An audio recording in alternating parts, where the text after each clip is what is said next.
Bapa dan Putra dan Roh Kudus. Amin. Bapa di surga, kami ucap syukur dan terima kasih bahwa Engkau memberikan Kristus kepada kami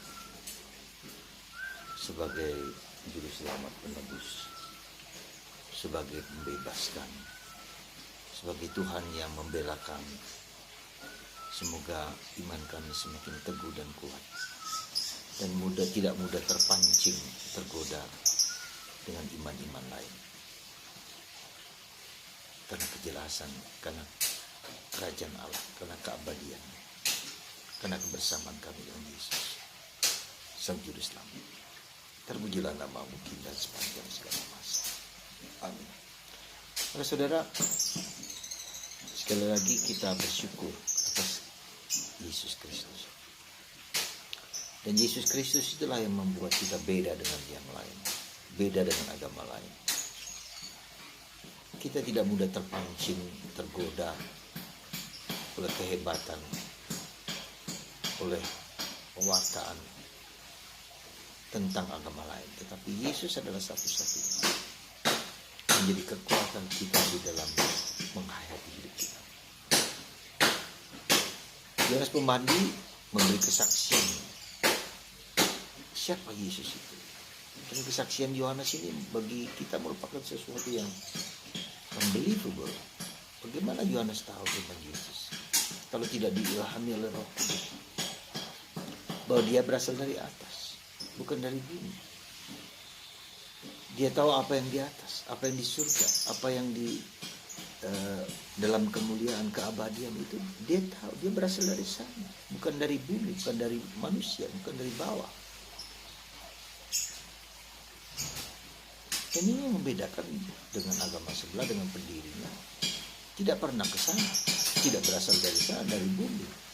Yang mungkin mempunyai kekuatan yang lebih karena mungkin dia puasa, karena mungkin apa. Kita tidak tahu, yang dianggap sebagai pewahyuan bagi mereka.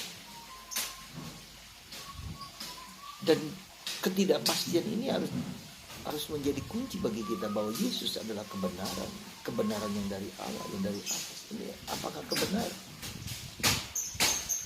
Ketidakpastian akan akhir hidup mereka.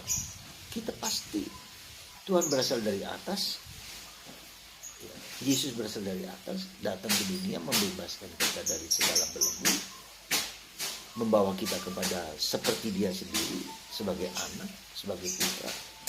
Dan kita harus hidup sesuai dengan anugerah keanakan keputraan itu, supaya kita kembali lagi ke tempat di mana kita berasal. Ini penting. Kita kembali di tempat di mana kita berasal. Kita kembali kepada siapa yang telah menciptakan kita. Dan itulah tugas Yesus, mengingatkan kita kembali, menunjukkan, bukan hanya mengingatkan kita, tapi membuka jalan kembali kepada Dia. Dan itulah yang dilakukan Yesus pada masa Paskah, misteri Paskah. Jadi cara Tuhan menyelamatkan kita yaitu dengan menderita, dengan wafat, dengan mati, dengan pengorbanan, the suffering, the victim of the suffering, korban. Itu cara Tuhan menyelamatkan. Justru dengan cara Tuhan itu masuk ke dalam misteri kejahatan itu, untuk menjadi kosong, dan sekosong-kosongnya supaya Tuhan punya wewenang, punya kuasa untuk membangkitkan Yesus dari mati. Dan cara Tuhan inilah yang harus kita mengerti, kita pahami kehendak Tuhan itu. Kenapa seringkali kita tidak mampu? Karena kita masih mengandalkan kemanusiaan, kekuatan kita sendiri. Disitulah kenapa kita seringkali kecewa, marah, mengeluh. Karena kita mengandalkan siapa aku. Kesombongan, keangkuhan, di situ Tuhan. Cara Tuhan menyelamatkan kita itu yang harus kita kenali. Kita harus mengerti, kita paham cara keselamatan itu terwujud. Dan yang kedua, sekali lagi, Paskah itu membaharui martabat kita. Harus kita ulangi sekali lagi, bahwa kita sadari sekali lagi bahwa ketika kita diciptakan oleh Allah, kita berada di tempat yang kita sebut Firdaus, tempat kebaikan, tempat kedamaian, tempat kedekatan dengan Tuhan. Dan ketika manusia jatuh dalam dosa, dalam kesombongan karena si iblis, karena si Lucifer, semuanya itu seolah-olah diambil, dibuang, dihancurkan. Sehingga kita tidak bisa berkomunikasi dengan baik dengan Tuhan, mendengarkan Dia, apa yang Dia maksudkan. Dan itulah membuat manusia jatuh dalam dosa dan berada dalam situasi keberdosaan, sehingga dia tidak dapat dan tidak mampu untuk kembali lagi ke sana. Disitulah tugas Yesus, mengembalikan supaya kita bisa berdialog, berkomunikasi dekat dengan Tuhan. Dan itulah yang sudah harus dimulai dengan Paskah. Dengan Paskah ini kita mulai memiliki relasi personal dekat dengan Tuhan sebagai sahabat. Maka Santa Teresa dari Avila mengatakan doa adalah conversation, intimate conversation with God. Tuhan sebagai sahabat, saya sebagai sahabat Tuhan. Tuhan sebagai sahabatku, aku sahabat Tuhan. Karena itulah Santa Teresa diajak tertusuk pedangnya dalam hatinya oleh malaikat jas. Kalau kita ke Vatikan, ya, di situ Santa Teresa Avila tertusuk pedangnya, mengalami penderitaan Yesus, seperupa dengan Yesus, sehakikat dengan Yesus, seinti dengan Yesus, seperasaan seperti.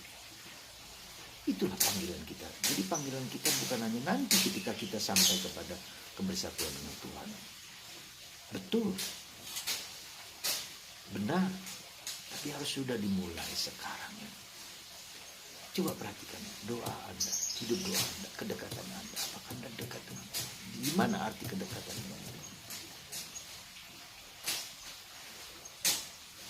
Maka mari saudaraku, semoga kata-kata Yohanes Pembaptis ini membuat kita sadar.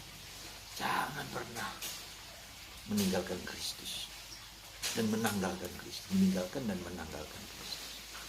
Yesuslah satu-satunya yang membuat Anda dan saya mengikuti keselamatan yang benar. Maka dalam bacaan pertama kita mendengar kata-kata Petrus yang sangat terkenal. Kita harus lebih taat kepada Tuhan daripada kepada manusia. Dan bagaimana ketaatan Tuhan? Seperti ketaatan Yesus sendiri kepada sang kehendak Allah.